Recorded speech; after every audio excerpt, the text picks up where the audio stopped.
Jennifer मिस्त्री ने 15 साल बाद तारक मेहता का उल्टा चश्मा छोड़ दिया। इसके बाद इन्होंने असित मोदी पर गंभीर आरोप लगाए, लेकिन जब मंदार चंद्वांतकर ने इनके इस आरोपों के खिलाफ बयानबाजी की तो एक्ट्रेस गुस्सा गई और उन्होंने अच्छे से लताड़ लगाई।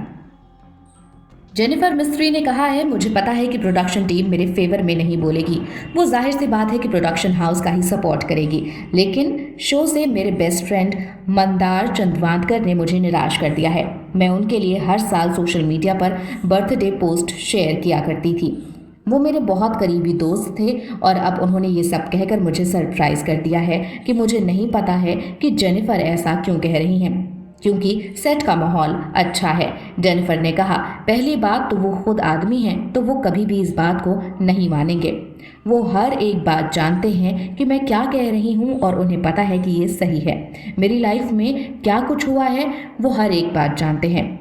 सोनालिका जोशी, अंबिका राजंकर और मंदार हम सब क्लोज फ्रेंड्स हैं। वो मेरे हर एक शब्द को जानते हैं। जेनिफर ने आगे बताया कि मंदार ही पहले आदमी थे जिन्होंने उनको कॉल किया था जब उन्होंने सोहेल रहमानी को अपनी शिकायत भेजी थी।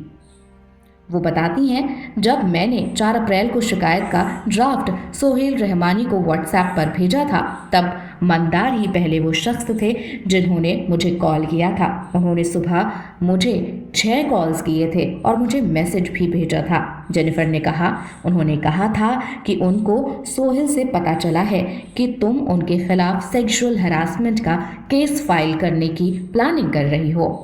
तुम ऐसा क्यों कर रही हो? मैंने फिर उनसे इस मामले से दूर रहने के लिए कहा था। मैंने उनको बोला था कि अगर तुम मेरे लिए खड़े नहीं हो सकते और सच नहीं बोल सकते तो दूर ही रहो। अगर साथ नहीं दे सकते हो तो झूठ भी मत बोलो। मैं अकेले लड़ने और इस पर अड़िग रहने के लिए तैयार हूँ। जेनिफर ने मंदार के लिए कहा, मैंने उनको साफ साफ बोला था कि मुझे मत रोको जो भी मैं कर रही हूँ।